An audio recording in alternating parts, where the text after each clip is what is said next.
दिवसभराचा लग्न सोहळा, पाहुणे रावळे, पाठवणी, विविध विधी, नव्या नातेवाईकांची नव्यानेच होणारी ओळख या साऱ्यांमधून पार थकून गेलेल्या नव्या नवरीला रीमाला झोपायला रात्रीचा 1:30 वाजला. झोपण्याआधी कपडे बदलण्यासाठी तिने आपली बॅग उघडली. व्यवस्थित घडी घालून ठेवलेल्या कपड्यांमधून तिने एक साडी बाहेर काढली आणि तितक्यात त्यांच्या खोलीत ठेवलेल्या एका बंद लिफाफ्यावर तिची नजर पडली. कुतूहलाने तिने तो लिफाफा उघडून पाहिला. आत एक पत्र होतं आणि त्यावर तिचं नाव अक्षर ओळखीचं.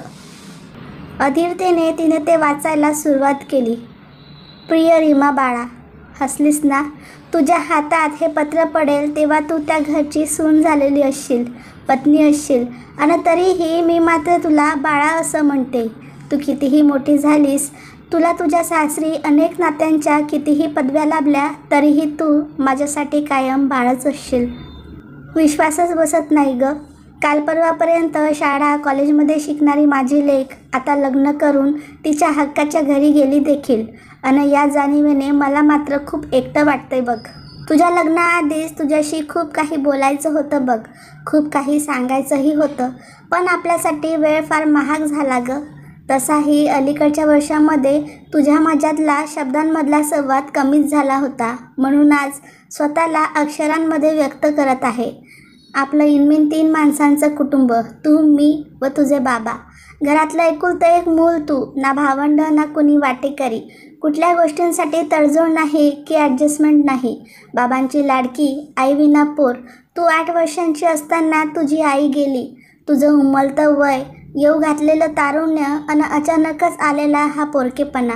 तुझ्या आयुष्यात आईची असणारी गरज पाहून तुझ्या बाबांनी माझ्याशी लग्न केलं. तुझं आमच्या लग्नासाठी मत अनुकूल नव्हतं, तरीही मी आले आणि आपल्या घरी मी पहिल्यांदाच आल्यावर न जाणो कुठल्या पूर्वग्रहाने तू बोलून गेलीस. तुमचं स्वतःचं बाळ झाल्यावर मला तुम्ही घराबाहेर काढाल ना? तुझे बाबा स्तब्ध झाले व माझे मात्र डोळे भरून आले.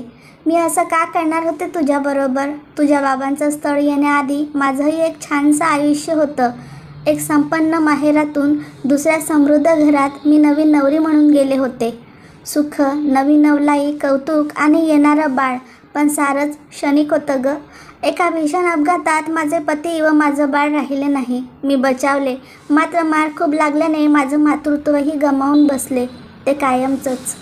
आघातांवर आघात सुन्न झाले मी. सासरच्यांनीही पाठ फिरवली, माहेर मात्र भरभक्कम पाठीशी उभं राहिलं. खूप काळ लागला मला या साऱ्यांतून सावरायला. एका मध्यस्थांकडून हे स्थळ आलं, माझा ठाम नकार.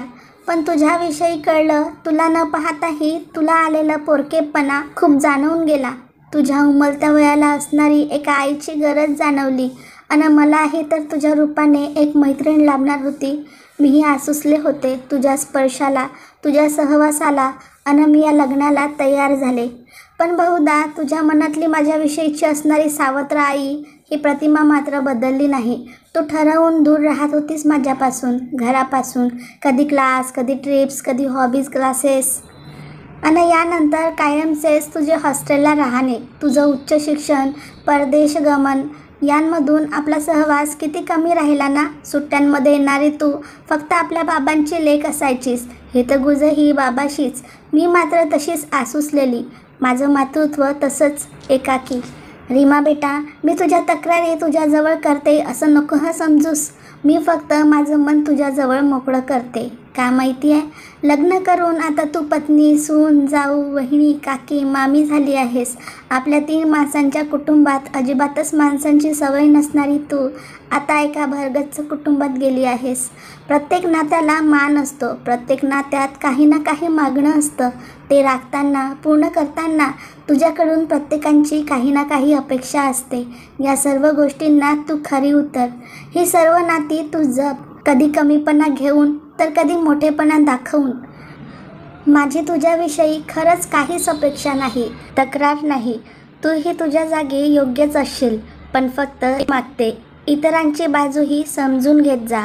कदाचित कुठल्या तरी दुखऱ्या मनाला तुझी गरज असेल. आणखी काही सांगत नाही. तू सुज्ञ आहेस. या पत्रासोबत एक किल्ली तुला देते, ती जपून ठेव. ही आपल्या घराची किल्ली. लग्न झाल्यावर मुलगी परकी होते असं अजिबात नाही. हे घर कायम तुझं होतं व तुझंच राहील. नव्या संसारात कधी कुठल्या कारणाने एकटं राहावंसं वाटलं, कधी क्षणभर विश्रांती घ्यावीशी वाटली तर हक्काने ये या घरी. या घराचे दरवाजे तुझ्याकरिता सदैव उघडे राहतील आणि जरी कधी ते उघडे नसले तर ते उघडण्याचे हक्कही आज या किल्लीच्या रूपाने मी तुला देत आहे. खूप सुखी राहा. खूप शुभाशीर्वाद. तुझी आई सो ममता. काही काळानंतर हॉस्पिटलमध्ये रीमा व तिच्या नातेवाईकांचा निरोप घेऊन ममता व मनोहरराव घरी जायला निघाले. गाडीमध्ये बसल्यावर पर्समधला मोबाईल काढण्यासाठी ममताने पर्स उघडली तर त्यात एक घडी केलेला कागद दिसला. बहुधा हॉस्पिटलचा प्रिस्क्रिप्शन पेपर असावा. ममताने तो उघडला, वाचू लागली. वाचताना डोळे नकळत वाहायला लागले. प्रिय सौ आई, आज मी माझ्या बाळाला जन्म दिला. त्याला कुशीत घेतलं. त्याचा पहिला स्पर्श मला झाला आणि मला आई कळली. मला तू कळलीस. लवकर मी आणि तुझी नात रमा आपल्या घरी येत आहोत. हॉस्पिटलमध्ये बाळाच्या पाळण्याजवळ तुला उभी राहिलेली पाहिलं. तुझ्या डोळ्यातील अतीव समाधान पाहिलं. भरलेले डोळेही पाहिले आणि तुझ्या नातीसाठी रमा हेच नाव सुचलं. तुझ्या माझ्या नावाची गुंफण. धन्यवाद. मित्र आणि मैत्रिणींनो, तुम्हाला जर आजची कथा आवडली असेल तर प्लीज व्हिडिओला लाईक करा, शेअर करा, कमेंट करा आणि सर्वात महत्त्वाचं म्हणजे तुम्ही जर पहिल्यांदा माझ्या चॅनलवर आला असाल तर चॅनलला सबस्क्राईब करायला विसरू नका. धन्यवाद.